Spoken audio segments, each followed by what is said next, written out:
Hi Prof, in today's video, I want to share some of my reflections from attending the masterclass Why Workshops Matter by Professor Kievenstrom. Initially, I was a bit reluctant to attend the masterclass when you had sent us the email because I thought that it wasn't that relevant to what we were doing. When I think of workshops, the main things that come to mind are that we are equipping the participants with some form of skills, and this tends to be unidirectional, whereby the instructor will provide some instructions and then the participants will just follow along. So this really seemed like a disparate idea from what our project was working on, whereby we are heading down for physical sessions and it's more interactive, where there's a lot of back and forth discussions between the seniors and us. So during both the information collection phase and the scrapbooking phase by ourselves, I could not really see how the topic of workshops would align with our project. Therefore, I was slightly hesitant to attend the workshop. However, because all the other members could not make it for the session and I was the only one, so I just had to go in with an open mind and see what would be happening.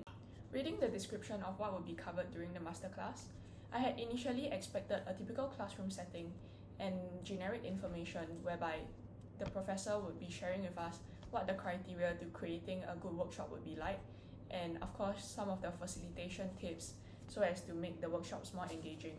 So this was the standard content that I thought would be covered during the workshop, but to my surprise, none of this were covered, and the masterclass turned out to be a more open-ended session instead. The class started off in a manner that was quite unlike other classes that I attend. He told us to gather around in a huge circle where we could see the other participants, and he started off without even any slides that was displayed on the screen. Then, he began sharing about a 2007 analogy from a conference that he had hosted. That was his first attempt at trying to facilitate workshops for other scholars, and initially it did not seem apparent why he was sharing such an analogy with us. It was only later on, whereby he emphasized that workshops need not have an agenda to them, that I realized that, oh, so that's why his analogy makes sense. Because during that workshop that he had facilitated, there was no objective that was achieved, and in his words, no decisions were made, but all that was done was like dancing and chit-chatting. So in that sense, it pointed out the breadth of what a workshop could be like. It did not really have to fit what we typically think of a workshop, where everyone is seated down, you just listen to some instructions and get started.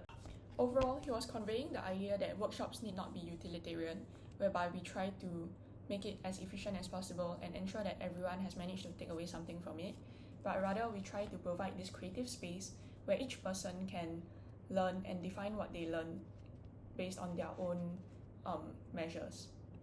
I was not immediately convinced by this ideology. The question that came to mind was that if your workshop had no objective or this well-described agenda, then what would attract people to come? Say I have a publicity poster that's promoting this workshop, right? Then what would you put under the description?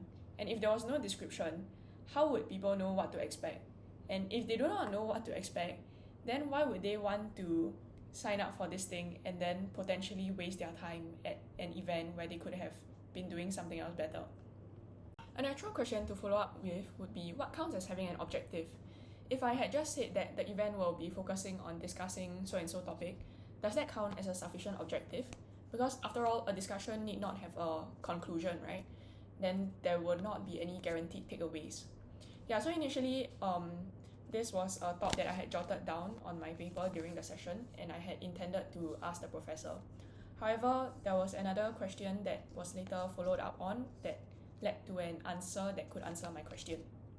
For context, the question raised was, what counts as a bad workshop?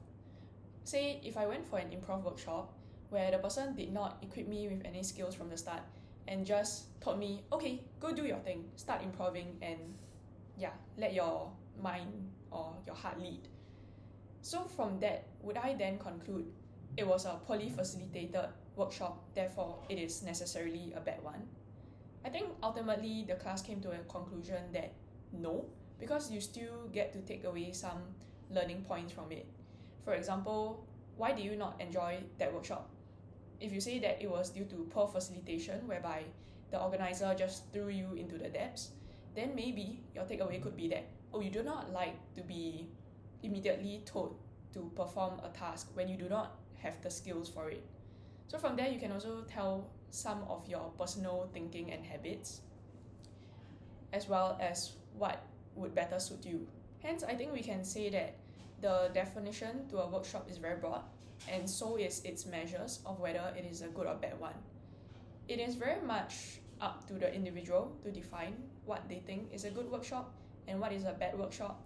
This also explains why the prof has decided to go with a more open-ended and interactive session rather than a unidirectional one where he shares his slides and tell us what to think of a workshop. To answer my own question, I think merely stating the session to be an open discussion would serve as a sufficient objective.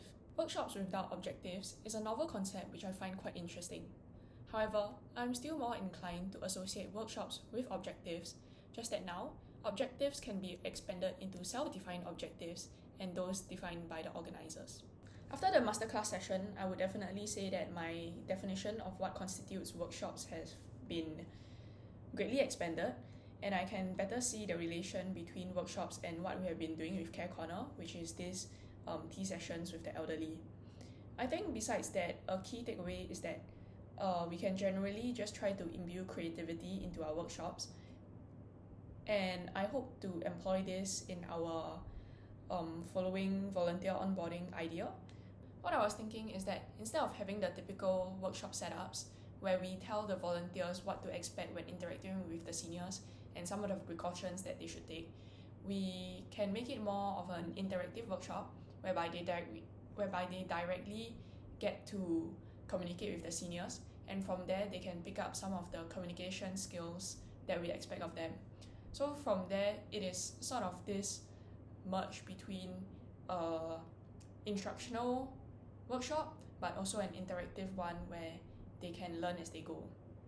Overall, I would say that the masterclass has provided me with a different perspective on how to approach workshops, where they need not just be dry, boring sessions that are unidirectional, but rather it can also, or should also, allow for more creative freedom and engage the participants.